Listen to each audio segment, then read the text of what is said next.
You'll never amount to anything, at least not compared to him. Those words cut deeper than any wound I've ever carried. To watch my own son hand nearly $1 million to his wife's family while looking me in the eye and calling me a failure was the moment I realized something inside us had broken beyond repair. It wasn't just about money, it was about being dismissed, erased, treated as though my years of sacrifice meant nothing. That betrayal carved a scar I couldn't ignore, and from that day forward, I knew the only choice left was to walk away without looking back. Before we dive into today's story, I recommend you hit that subscribe button and turn on the notification bell, so you never miss a new story filled with drama, resilience, and unexpected twists. If you enjoy this video, type 1 in the comments. If not, type 0 to let me know how I can make better content for you. Now, settle in, get comfortable, and maybe grab your favorite drink, because this is a tale you won't want to miss. Let's get started. I have lived most of my 61 years in the shadow of the San Francisco peaks, where the air is thin, the winters are long, and pine resin clings to your clothes no matter how often you wash them. My life has been shaped by fire and wood.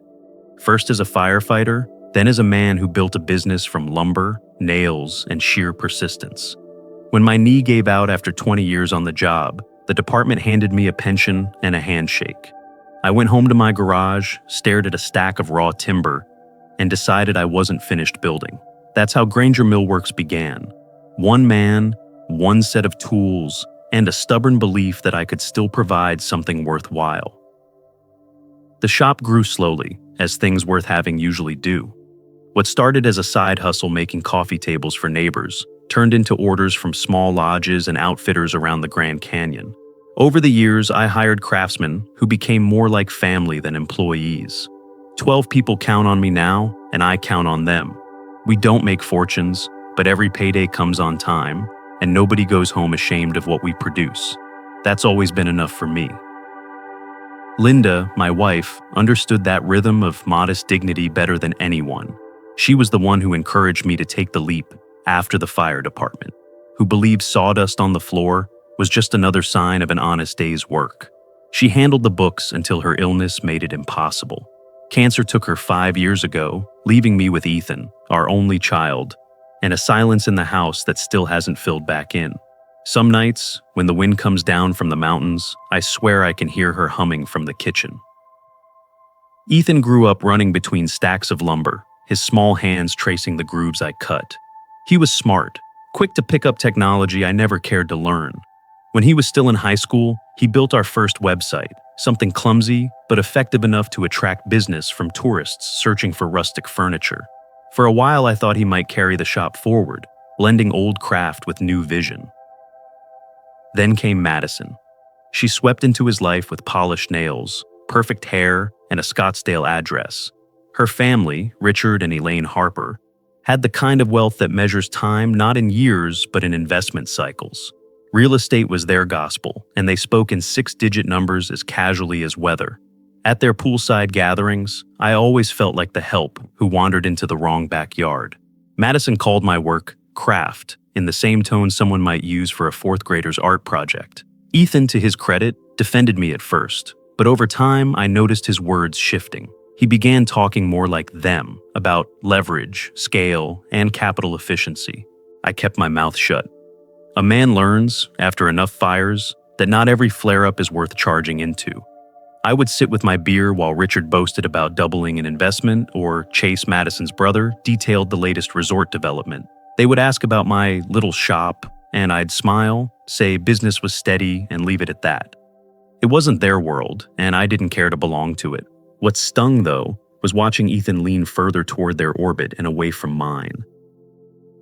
It's not that I resent success, I just measure it differently. To me, success is when Miguel, one of my longtime craftsmen, can put his daughter through nursing school without missing a rent payment. It's when a guest at a lodge runs their hand across a table we built and feels something solid, something meant to last. But lately, Ethan looked at me as though I were stuck, an antique stubbornly refusing to be replaced. He'd talk about risk and expansion, and when I voiced caution, he would sigh, call me old school, and sometimes worse. Those conversations reminded me of the sound wood makes before it splits, quiet but undeniable. One night, sitting alone in the workshop after everyone had gone home, I pulled out a letter Linda had written before she died. The ink was faded, but her hand was steady. When your son calls you outdated, remember you once risked your life to keep him safe. Don't forget who you are. I read those words whenever doubt seeps in. They remind me that the measure of a man isn't set by boardrooms or balance sheets. I tell myself that Ethan will come around, that he'll see there's more strength and endurance than in Flash. But deep down, I recognize the shift. He is walking a path paved by the Harpers, and I am just a man sanding down boards in a mountain town. The distance grows each season, invisible but real, like smoke slipping through the cracks before the fire takes hold. I can smell it already. If you're still watching and this wound of being dismissed by your own family stirs something inside you, comment number 1 below to let me know you're with me. After Ethan married Madison, I saw less and less of him at the shop. At first, I told myself it was natural. Newlyweds have their own rhythm, their own center of gravity. But weeks turned into months, and soon he was spending most of his days in Phoenix with the Harpers. When he did come back to Flagstaff, his visits felt hurried, distracted, like he was already halfway out the door before he hung his jacket on the hook. The biggest change wasn't just the time, though. It was his language. He used to talk about grain patterns, tool calibration, and online orders. Now, his conversations were full of words like leverage, scale, and capital efficiency. Those weren't words from my world. They were borrowed from the Harpers' dinner table, phrases dressed up to sound like wisdom, but carrying the sharp edge of risk. One evening, Madison joined Ethan when he came up to the shop. She walked the floor with the confidence of someone surveying a property she might acquire. She paused by a stack of walnut planks and said, almost casually, "Tom, have you ever thought about freeing up some capital? You could sell part of the shop, maybe bring in outside investors. It would give you room to expand." I wiped my hands on a rag and looked at her. This shop isn't just numbers on a page. It's 12 people's livelihoods. We expand when the work calls for it, not when someone in Phoenix thinks it's time to gamble. Her smile didn't falter, but her eyes cooled. It's not gambling. It's modernization. You're sitting on potential. Ethan cleared his throat. Dad, she's not wrong. You think too small sometimes. There are opportunities out there you're missing.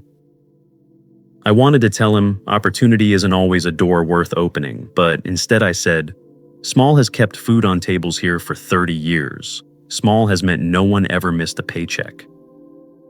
He shrugged, as if my words were quaint but outdated. That shrug cut deeper than any insult could have. The Harpers invited me down to Scottsdale for dinner not long after. Against my better judgment, I went. Their home was all glass and stone, with a pool that looked more like a mirror than so water. Richard, Madison's father, spoke at length about a resort development on the edge of the desert. Racket clubs, farm-to-table restaurants, luxury villas. He made it sound inevitable, like the tide coming in. I sat there with a plate of food I couldn't pronounce, listening to numbers that sounded more like lottery winnings than investments. When Richard turned to me and said, "Tom, you could be part of this if you'd let Ethan handle the business side," I felt every eye at the table slide toward me, waiting for my answer. "I make tables," I said quietly, "not fortunes." The room chuckled, though I didn't mean it as a joke. Ethan's eyes darted away, embarrassed. That stung more than Richard's condescension. Driving home that night, I felt like a relic that had been trotted out for display, a reminder of where Ethan came from, but not where he was headed. I told myself I should be proud he was ambitious, proud that he wanted more than I had built. Yet beneath that pride lay a knot of fear. I knew the sound of timber under strain, the faint creak that comes just before it splits. That was the sound I heard in Ethan's voice now. A week later, he stopped by the house. We sat at the kitchen table, the one Linda and I bought secondhand when we were newlyweds. Ethan leaned forward, hands clasped. "Sometimes you have to take a leap, Dad. You can't just play it safe forever." "You can leap," I said, "but you'd better make sure there is ground beneath your feet." He sighed, stood, and grabbed his jacket. That's exactly what I mean. You don't get it. When the door closed behind him, the silence pressed in hard. I poured myself a cup of coffee that had gone cold hours ago and opened Linda's letter. The words had faded some, but they still steadied me. When your son calls you outdated, remember you once risked your life to keep him safe. Don't forget who you are. I folded the letter carefully and slipped it back into its envelope. I knew a storm was gathering. I couldn't see its full shape yet, but I could smell the smoke before the fire. If you're still watching and the unfairness of seeing everything handed to one child while the other is left behind hits you, drop a number 2 in the comments so I know you feel it too. Monday morning usually carried a rhythm of its own. The smell of fresh-cut pine drifting through the shop, the steady whir of saws, the metallic clang of clamps locking into place. It was the kind of music I'd grown used to, a sound that reminded me of order and reliability. But that morning, the rhythm was broken by Gabe, my accountant of 20 years, leaning against the office doorway with a look that chilled me before he even spoke. "Tom," he said, voice tight, "you'd better come to take a look at this." I followed him into the small office off the shop floor. His desk was cluttered with invoices, tax folders, and a half-empty mug of coffee that had gone cold hours ago. On his computer screen, 3 entries glared back at me, wire transfers, each one more shocking than the last. The amounts blurred together until my eyes finally fixed on the total, $900,000. Gone. For a long moment, all I could do was stare at the screen. "That can't be right," I whispered. Gabe rubbed the back of his neck. I triple-checked. 3 separate wires, all processed late Friday. Recipient, Canyon Vista, LLC, out of Scottsdale. The name punched me in the gut. Scottsdale was Madison's territory, her family's business playground. "Who approved this?" I asked, though I already knew. Gabe clicked the file open. A PDF contract popped up, complete with Ethan's digital signature. My son's name sat there in black and white, as clear as any scar. I sank into the chair, the weight of betrayal pressing down. 900,000 wasn't just a number on a ledger. It was payroll for my crew, deposits on lumber orders, insurance premiums, and a reputation I'd spent 3 decades protecting. It was survival. My hand shook as I pulled out my phone and dialed Ethan. He picked up on the second ring, his voice light, almost cheerful. "Hey, Dad. What's up?" "What's up?" I hissed. "Do you want to explain why nearly $1 million just vanished out of the company account?" There was a pause, followed by a sigh. "Oh, that. Dad, it's fine. It's just a bridge loan. 30 days, max. The money will be back with profit." "A bridge loan?" My voice cracked louder than I intended.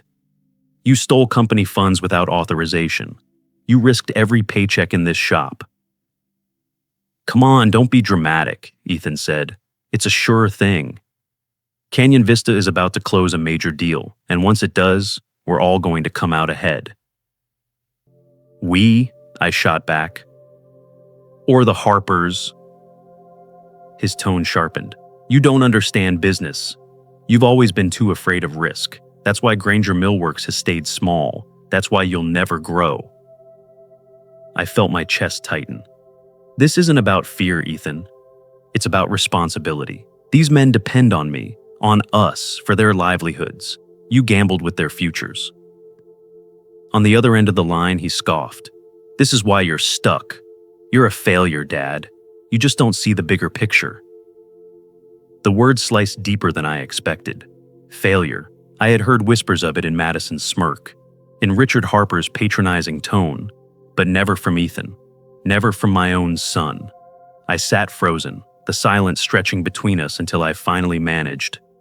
"If you think risking everything for a gamble makes you a success, then maybe we don't even speak the same language anymore." He muttered something under his breath and ended the call. The line went dead, leaving me staring at my own reflection in the black screen of my phone. I wandered back out to the shop floor, the hum of machinery now sounding distant, almost alien. My hand brushed along the edge of a half-finished walnut dining table. The wood was smooth, sturdy, dependable, unlike the ground beneath my family, which had just given way. I thought of Linda, of her letter folded neatly in my drawer, reminding me of who I was when the world tried to convince me otherwise. I had risked my life to pull strangers from burning buildings. I had built this shop from nothing but grit, and yet, here I was, being called a failure by the one person I had spent my life protecting. The betrayal was no longer theoretical. It had a number, a signature, and a name, and it threatened not only the business I had built, but the fragile remains of the bond between father and son. I could hear the creak of timber under pressure, the warning that something was about to split. This time, it wasn't just wood, it was my family. If you're still watching and the shock of betrayal over money and loyalty resonates with you, type number 3 to show you're still here with me. The first thing I did after hanging up on Ethan was drive straight to the bank. The branch was small, a low brick building tucked between a grocery store and a hardware outlet, but to me it felt like a fortress where my money had always been safe. I walked through the glass doors with my jaw tight, carrying the desperation of a man trying to put out a fire already out of control. The manager, a young man in a pressed shirt and polished shoes, pulled up the records while I stood across from him, fists clenched. He scrolled through the screen and shook his head. "I'm sorry, Mr. Granger. The wires have already cleared. They were processed late Friday. Once funds are settled, we can't recall them without the recipient's authorization." "So, you're telling me nearly $1 million is gone, and the only way it comes back is if Canyon Vista decides to give it back?" "That's correct," he said flatly, like he was reading from a script. I pressed both hands on the counter. "That's not business funds we can spare. That's payroll, that's materials, that's my entire shop." His expression softened, but only a little. "You can file a fraud inquiry, we'll open a case, but the process takes time." Time.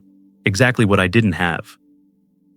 By the afternoon, I was sitting in attorney Nora Delgado's office, a tidy little suite above a cafe in downtown Flagstaff. Nora had been my business lawyer for years, practical and sharp, with the kind of voice that could calm a storm. I laid the papers on her desk, the bank statements, the PDF with Ethan's signature, and my notes scribbled from Gabe's explanations. She studied them quietly, tapping a pen against her legal pad. "The operating agreement requires dual authorization for anything above $250,000, but here it shows a second digital sign-off, yours, apparently." "I never signed anything." "Then someone used an old proxy key or accessed your credentials." She leaned back. "That could strengthen a fraud claim, but it will also expose Ethan. If we pursue this formally, there will be consequences for him, possibly criminal." The word criminal stuck in my chest.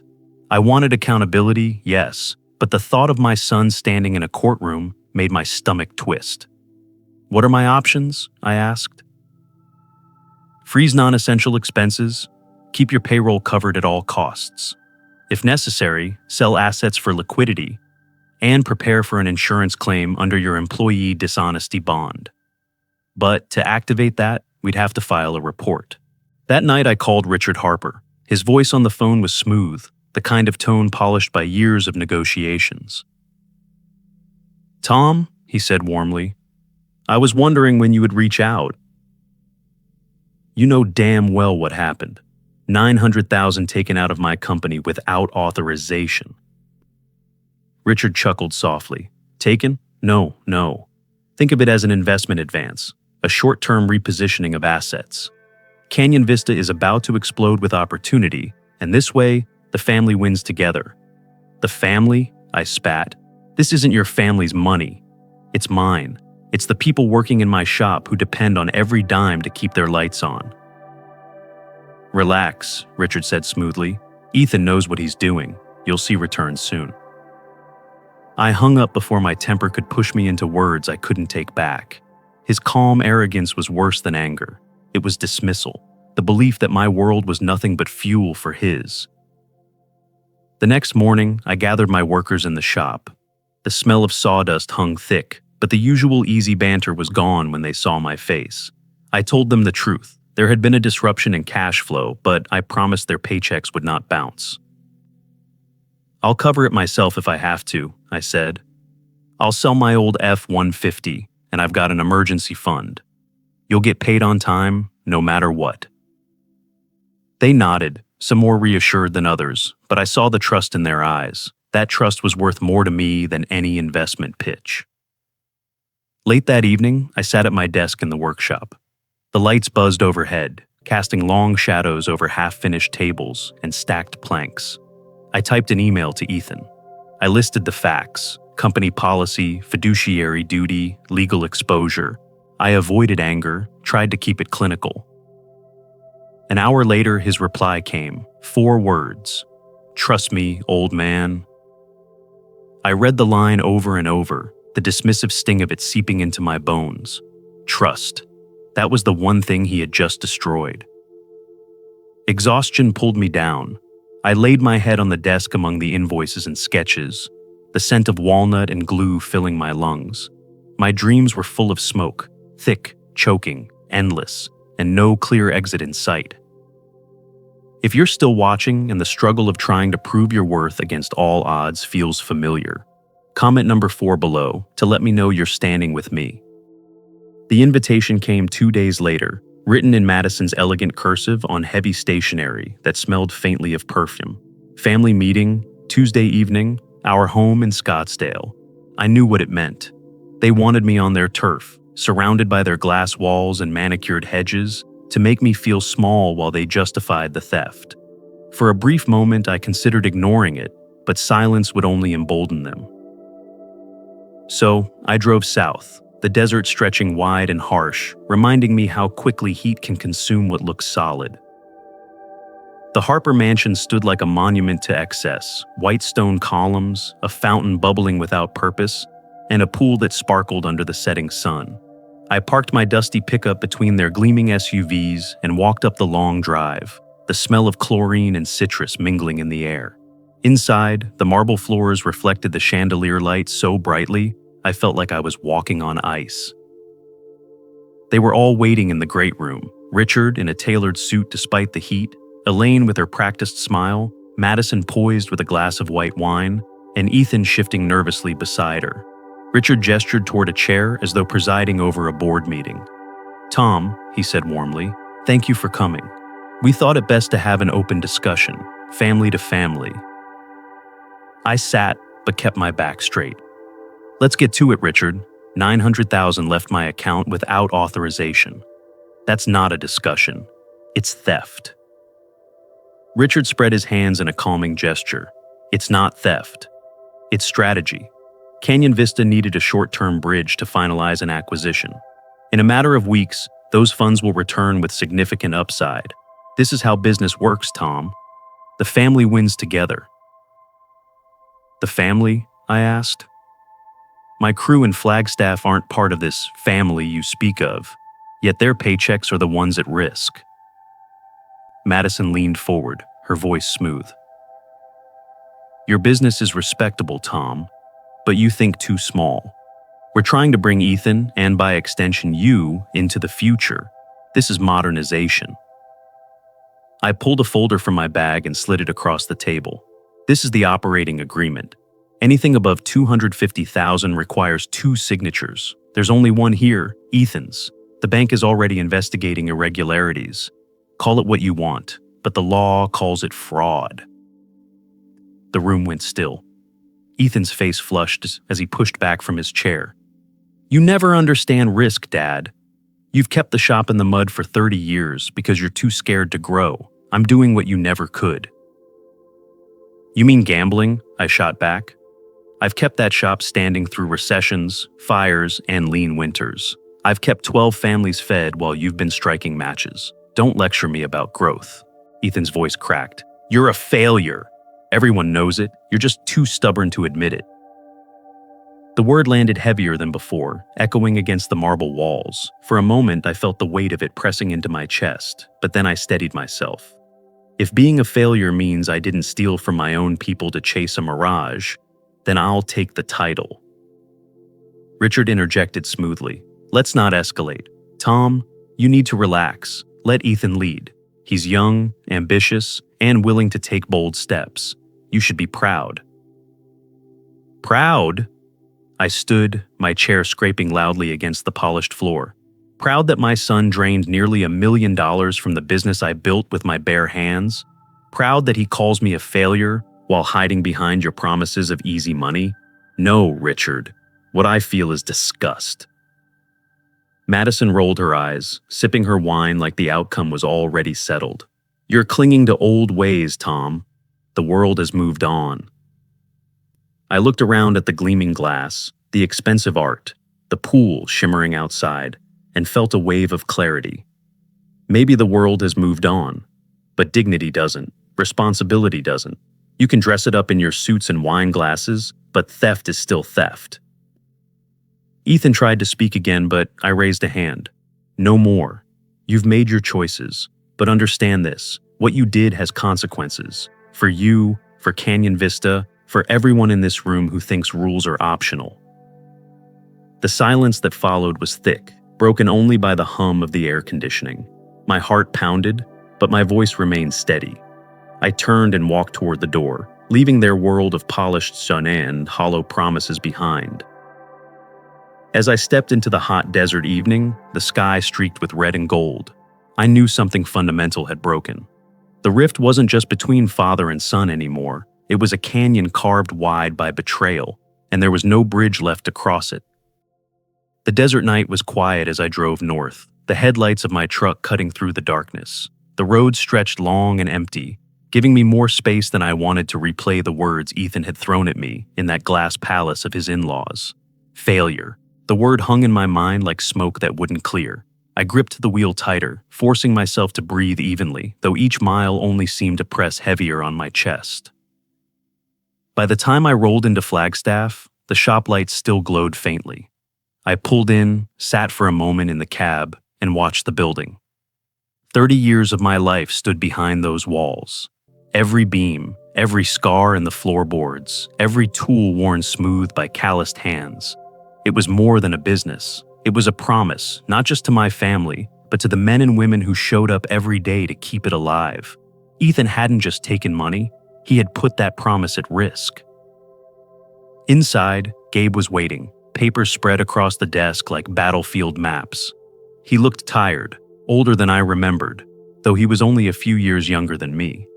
We can cover payroll this week, he said, but suppliers are another story.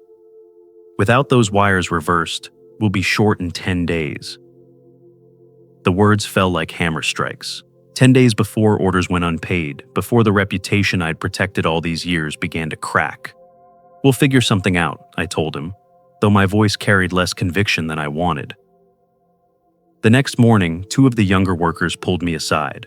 Their faces were careful, respectful, but the fear in their eyes was plain. "Mr. Granger," one asked, "should we be looking for other jobs? Just in case?" I wanted to tell them no, that everything would be fine, that loyalty would be rewarded, but honesty has always been my curse. "I can't promise what the Harpers will do," I admitted, "but I promise you I'll fight for this place until the last nail is driven." They nodded, grateful for the truth, though the worry didn't leave their faces. By noon, I was sitting in Nora Delgado's office again. She listened quietly as I laid out Gabe's warnings, the workers' fears, and my own turmoil. Then she folded her hands and said, "Tom, you're at a crossroads. 2 paths. 1, do nothing. Wait. Hope Canyon Vista returns the funds. If they don't, you lose everything. 2, file a fraud complaint. Trigger the dishonesty bond. Protect the shop. But if you do that, Ethan is directly implicated. It could ruin him." The words landed with a finality I didn't want to face. "He's my son," I said softly. "And those are your employees," she replied gently. "You can't save both, Tom." Not this time. I left her office and drove home, where the house felt too empty without Linda's laugh echoing down the hall. I went to the drawer where I kept her letters and pulled out the one I'd read too many times to count. The paper was worn at the folds, but her handwriting was steady. "When Ethan was little, you carried him through fire without hesitation. One day you may have to carry him again, but remember this. Carrying doesn't always mean shielding. Sometimes it means letting him face the flames he lit himself." I sat at the kitchen table long into the night, the letter in one hand and a glass of water in the other, weighing what it meant to be a father against what it meant to be a man responsible for more than blood ties. Was I too strict? Did I fail him somehow, pushing him toward Madison and her world of easy shortcuts? The guilt gnawed at me, but so did the anger. When the clock struck midnight, I knew Ethan had made his choice. Now I had to make mine. The shop came first. The people depending on me came first. I could not let their livelihoods burn while I stood paralyzed by fatherly instinct. The next morning, I called Nora. My voice was steady this time. "File the complaint," I said. There was a pause on her end. Then simply, "I'll get it started." When I hung up, I sat back and closed my eyes. The decision was like cutting a rope with a dull knife, slow, painful, and irreversible. I had chosen to protect the business, even if it meant shattering what little remained between Ethan and me. Somewhere deep down, I hoped he would understand someday, but hope was all I had left now. If you're still watching and the painful choice of cutting ties to protect your dignity speaks to you, leave a number 5 so I know this moment matters to you too. The morning after Nora filed the fraud complaint, the shop no longer felt like home. It was the same building, the same smell of sawdust and varnish, the same rhythm of hammers and saws, but the air was heavier. Conversations hushed when I walked past. People glanced over their shoulders, not at me, but at the shadows of what might come. 2 days later, a bank auditor showed up unannounced. A man in a gray suit, he carried a clipboard, and an expression that suggested suspicion came standard. He spent hours in Gabe's office, rifling through ledgers and receipts while the rest of us worked under the strain of knowing we were being judged. The hum of machinery seemed louder, almost defiant, as though the shop itself was trying to prove its worth. At lunch, Gabe pulled me aside. "They're not here to shut us down," he whispered, "but they'll want everything airtight. If there's even a hint of negligence, it could get ugly." I nodded, though my throat felt tight. I had spent my life carving wood, not navigating audits and legal threats. But this was the battlefield now, and I had to stand on it. That evening, Ethan called. His voice was sharp, full of fire I hadn't heard since he was a teenager slamming doors. "You turned on me," he spat. "Your own son." "No," I answered carefully, trying to steady my breath. "I turned on what you did. You left me no choice."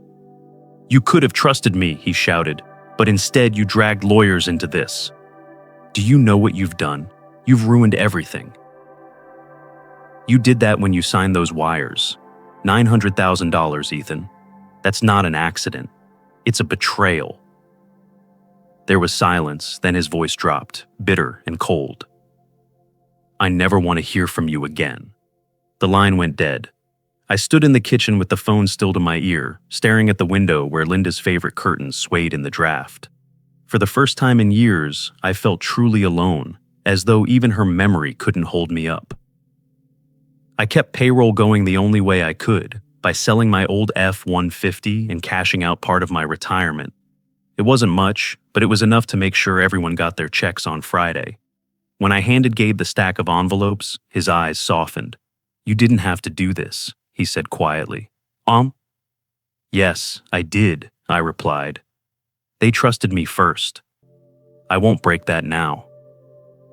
Word spread among the crew. By Monday, one of the older carpenters brought me a thermos of coffee. Another quietly stayed late to finish an order without overtime pay. Their gestures were small, but they felt like anchors in a storm. Still, I saw the doubt in their eyes. No matter how loyal they were, fear is contagious, and I couldn't blame them for wondering how long we'd last. Then the Harpers struck back. A courier delivered a letter sealed in expensive stationery, the kind meant to intimidate before you even read the words. It was from Richard's lawyer, threatening to sue me for defamation and interference with business operations, unless I withdrew the fraud complaint. The arrogance of it almost made me laugh, but the weight of those words sank deep. They weren't going to just give the money back. They were preparing to crush me for daring to fight. That night I stayed late in the shop. The wind outside made the rafters groan. a sound I knew well. But under those circumstances, it felt like the building was warning me. Everything can splinter if too much weight is forced on it. I sat at my desk, staring at an old photo of Ethan at 12, sanding a tabletop beside me, with sawdust in his hair and pride on his face. Back then, he thought I was invincible. Now, he saw me as nothing. The memory cut deep, deeper than Richard's threats ever could. I slept on the office couch, waking before dawn when the machines were still silent. By the time the crew arrived, I stood at the front, waiting for them. Their eyes carried questions I couldn't fully answer, but I gave them what I had. "There's pressure on us," I admitted, voice steady though my heart pounded. "The Harpers want to bury this place, but we will keep building. We'll do what we've always done, one board at a time, one table at a time, no matter what storm comes." They looked at me, not with certainty, but with a kind of reluctant faith. And in that moment, I realized that my promise wasn't just for them, it was for me. Because if I stopped building, if I gave in, then everything truly would collapse. The week after the Harpers' threat, I walked into Nora's office with a stack of folders under my arm. I had spent nights collecting everything. Emails from Ethan, bank statements, Richard's letter, even the short reply Ethan had sent me. "Trust me, old man." Every page felt heavy, not just because of the paper, but because of the story it told. Nora glanced at the pile, then at me. "This is good," she said. "Keep documenting everything. If this escalates, a paper trail may be your strongest defense." She leaned forward across her desk. "Tom, I want you to consider something. There's a reporter at the Arizona Chronicle, Emma Rodriguez. She covers small business disputes and community impacts. If the Harpers know their name might hit the press, they'll think twice about steamrolling you." The suggestion made my stomach knot. I had built my life on quiet work, not headlines. "I'm not looking for a fight in the papers," I muttered. "I know," Nora replied. "But sometimes light is the best protection. Just think about it." Driving home, I couldn't shake the idea.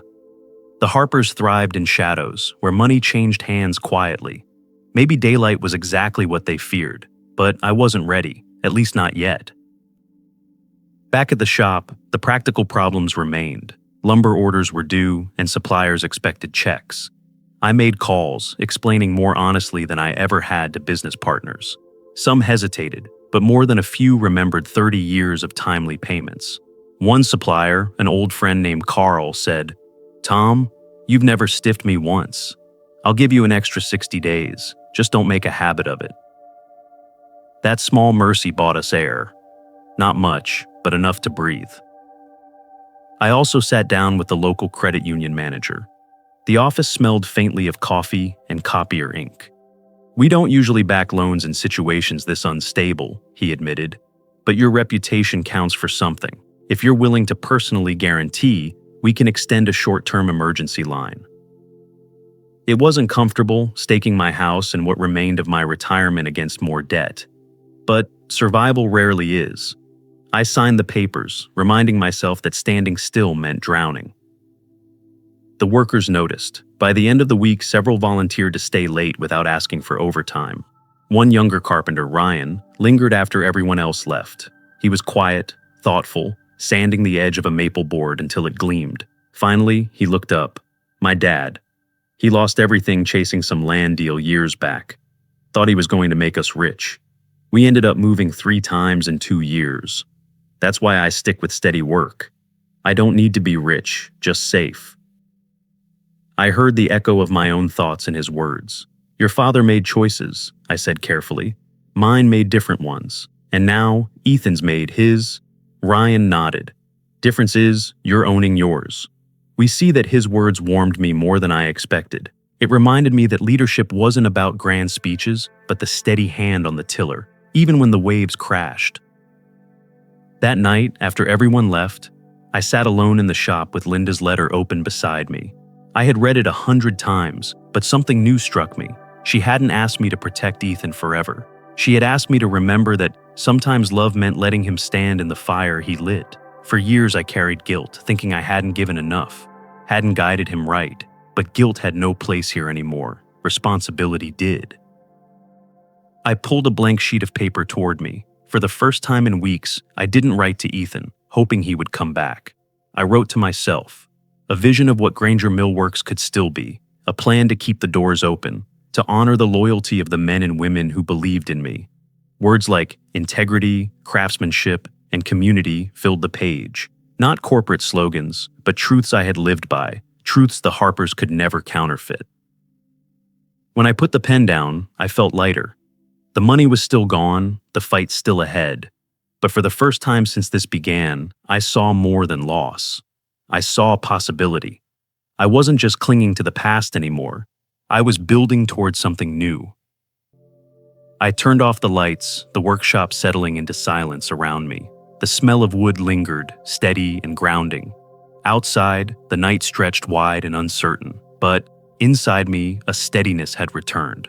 No matter how hard the Harpers pressed, I knew who I was, and I knew what I was fighting for. If you're still watching and finding hope in rebuilding a life from nothing but resilience inspires you, comment number 6 to let me know you're walking this path alongside me. The months that followed were heavy with waiting.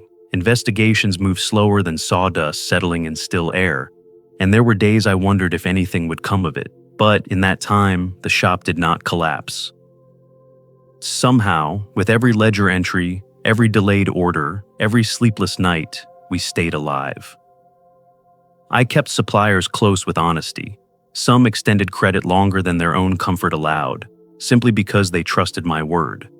That trust, earned across decades of handshakes and timely deliveries, proved more valuable than cash in the bank. We worked lean, every scrap of lumber used, every job calculated.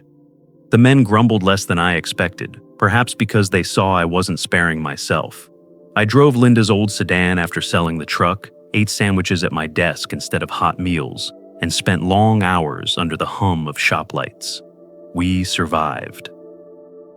News about Canyon Vista began to trickle in. At first it was whispers, missed deadlines, investors quietly pulling out. Then one morning, Nora called with a note of satisfaction in her voice. "Tom, regulators have opened a formal inquiry into Canyon Vista's finances. You won't be the only one pressing for answers anymore." Later that week, I overheard a recording from a conference call. Richard Harper, his voice no longer smug but defensive, trying to reassure partners that everything was under control. The calm arrogance I had once faced across polished marble had cracked. For the first time, I allowed myself to believe the tide was turning, but not everything turned with it. Ethan called one evening, his voice hard and distant. "You ruined it, Dad. We were this close, and you destroyed the chance." I sat at my kitchen table, staring out at the dark pines beyond the window. "Ethan," I said quietly, "wealth built on betrayal is no wealth at all." "You never believed in me," he snapped. "You just wanted me to stay small like you." The words might have once gutted me, but now they only rang hollow. "No," I replied. "I wanted you to stand tall on something solid, not sink into quicksand chasing someone else's dream." There was a long silence. Finally, he muttered, "Don't call me again," and the line went dead. I sat there a long while, the hum of the refrigerator the only sound. Pain lingered, but it no longer defined me. I wasn't waiting for his approval, nor afraid of his anger. For the first time since this began, I felt free of the rope that had bound me to his choices. The shop, though scarred, began to heal. Word spread in town that we had stood firm against Canyon Vista, and that reputation drew in new clients. Families who wanted tables that would outlast them. Businesses that wanted craftsmanship without compromise. The crew moved with steadier hands, their loyalty showing in every joint, every polished surface. One evening near closing time, I walked the shop floor while the sun dipped low, its light catching the floating dust like golden flecks. The men were finishing a large oak dining table for a local family. It was broad and strong, meant to seat generations. As I ran my hand along the smooth surface, pride swelled in me, not the loud pride of victory, but the quiet pride of survival, of knowing we had held the line. I thought of Linda, of her letter, and how her words had guided me through the storm. I thought of Ethan too. and the boy who once sanded wood at my side. My heart ached for what was lost, but I accepted the fracture as part of the cost. Some bonds mend, some don't. What mattered was that I had not betrayed who I was. As the crew packed up and the shop fell into silence, I stood in the doorway, watching the sun sink behind the mountains. The world outside remained uncertain, the Harpers still circling like vultures. But within these walls, I had found peace. Not because everything was resolved, but because I had chosen the path I could live with. The business was still mine, the dignity was still mine, and that I realized was enough. The weeks after Canyon Vista began unraveling felt strangely quiet. For months I had lived in a storm, bank auditors, lawyers, workers whispering about their futures, my own son cursing me down a phone line. Now the noise was fading, replaced by the hum of saws, the scent of oak dust, the scrape of planes against timber. Life was returning to rhythm, even if the wound in my chest still pulsed. The shop steadied. Orders came in again, not large, not flashy, but steady. Families who wanted a dining table built to last, a church that needed pews repaired, a cafe looking for counters made by hand, not pressed in a factory. Our reputation had grown in ways I hadn't expected. People heard about what we'd endured, about how I'd refused to bow to pressure, and somehow that mattered. Integrity had become our advertisement. Yet in the quiet moments, Ethan's absence still burned. The memory of him calling me a failure echoed in my head. But now, it didn't sting the way it once had. Failure wasn't in the work I had done or the business I had built. Failure would have been letting the Harpers steal everything, looking the other way because I was too afraid to lose my son. I spent more time with Linda's letter. Each time I read it, the words seemed to change slightly, as though she knew I would need different truths at different times. One line in particular stayed with me. Carrying someone doesn't always mean protecting them. Sometimes it means letting them stand in the fire they lit. I realized I had done that. Ethan had chosen his path. I could grieve, but I could not walk it for him. One evening, when the shop was empty and the air still smelled of varnish, I pulled a small slab of walnut from the scrap pile. I set it on the bench and began to work. The wood was rough, full of knots, but I sanded patiently, passing the grain beneath my hands until it began to glow. The process was familiar, almost meditative. Each stroke of sandpaper, each careful cut reminded me that creation takes time, that beauty often comes from what begins flawed. I wasn't building it for a client. I wasn't building it for Ethan. I was building it for myself. A small table, nothing more. But as it came together, I saw more than wood. I saw a metaphor for what had been broken and what I was slowly repairing. The Harpers had taken money, Ethan had taken trust, but neither could take the truth of who I was. That truth was carved into every line of grain. When the table was finished, I oiled it until the surface shone under the hanging lamp. Then I sat at it with a pen and paper. I wrote a note, not for the lawyers, not for Ethan, but for myself. I walked away without looking back, because some fires are meant to burn down illusions. What remains is what's real. Folding the paper, I slipped it into the drawer. That single sentence felt like closure. For too long I had carried the weight of guilt and doubt. Now I carried only the work, the legacy of honest hands, the pride of standing firm when it mattered most. I locked the shop that night and stepped out into the cool air. The stars were bright above the pines, steady and patient. As though reminding me that time was long and wounds could heal if given space. Ethan might never come back. He might never understand the choice I made, but my dignity was intact, and so was the shop. That was enough. I walked to the truck, Linda's sedan now, the old engine coughing as it turned over, and smiled faintly. My life was smaller than the Harpers' mansions and deals, but it was mine. Built not on deception or shortcuts, but on wood, sweat, and the quiet strength of choosing the harder road. As I drove home, I felt something I hadn't felt in a long while: peace. There are moments in life when the foundation beneath our feet suddenly shifts, not because the world itself has changed, but because something within us refuses to remain still. Betrayal, loss, or the sting of being underestimated often carry within them an invitation an invitation to step out of the shadow of expectation and into the clarity of self-definition. These moments are not pleasant. They are heavy, searing, and often cruel, but they are also transformative. They strip away the illusions that comfort us, leaving behind the raw material from which we must shape a new truth. What endures in the aftermath is rarely what we thought mattered.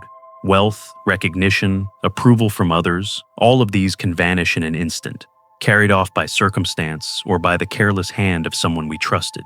Yet, when the dust settles, what remains is the strength of our choices, the integrity with which we carry them, and the quiet dignity of surviving storms without surrendering who we are. The truest form of success is not measured in dollar signs or accolades, but in the calm assurance that, even when the world turned hostile, we refused to abandon ourselves. In a culture that often confuses risk-taking with bravery, it is important to remember that not every leap leads to freedom. Some leaps lead only to collapse. Real courage lies not in reckless gambles, but in choosing principles over expedience, in holding firm when shortcuts promise glitter but carry poison underneath.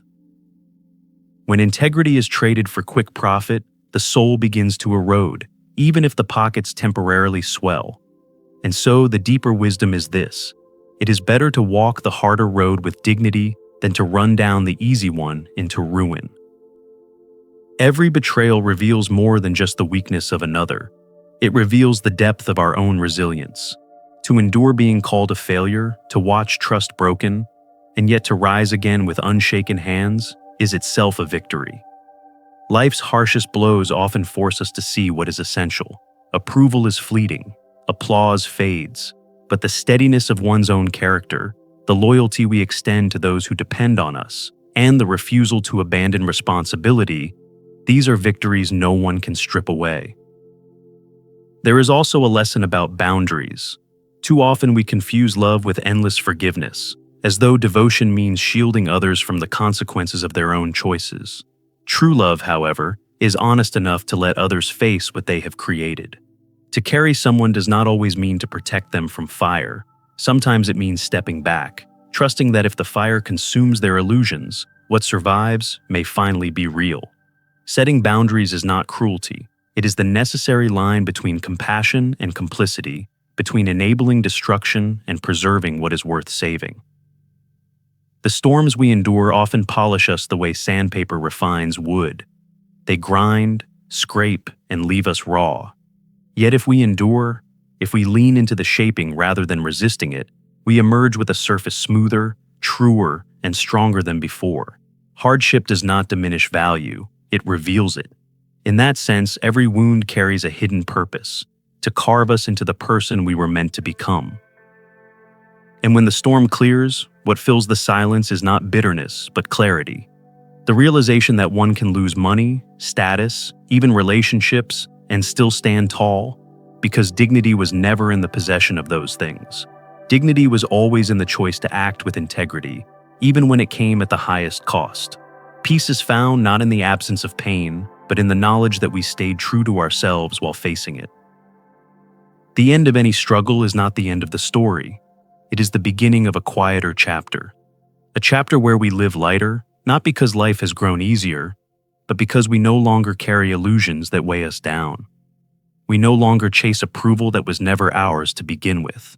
Instead, we walk forward with steady steps, grounded in the unshakable truth that what we build with honesty and perseverance will outlast the fleeting triumphs built on deceit. The final lesson, then, is one of perspective. Loss can break us, or it can shape us. Betrayal can turn us bitter, or it can refine our resolve. Being called a failure can crush us, or it can liberate us from the endless hunger for someone else's validation. In the end, the only judgment that matters is the one we render on ourselves. Did we remain true? Did we protect what was entrusted to us? Did we choose integrity over convenience, dignity over applause? If the answer is yes, then no matter what the world may say, we have already won. And so, as the dust settles and silence returns, there is no need to look back at what has burned away. Fires consume illusions so that truth may stand alone. What remains is what is real: resilience, honor, and the quiet satisfaction of a life built not on deception, but on the unyielding foundation of character. That is the lesson worth carrying forward.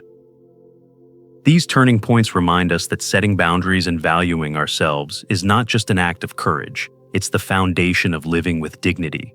Now, I'd love to hear from you. What's one lesson from this story that you feel connected to, and how will you apply it in your own life? Let's grow together by sharing our thoughts. If this story resonated with you, drop a 1 in the comments. If not, feel free to leave a 0. Your feedback helps us improve. And don't forget to like, share, and subscribe for more stories that touch the heart and spark reflection. Thank you for watching, and here's to living life with strength, honesty, and authenticity.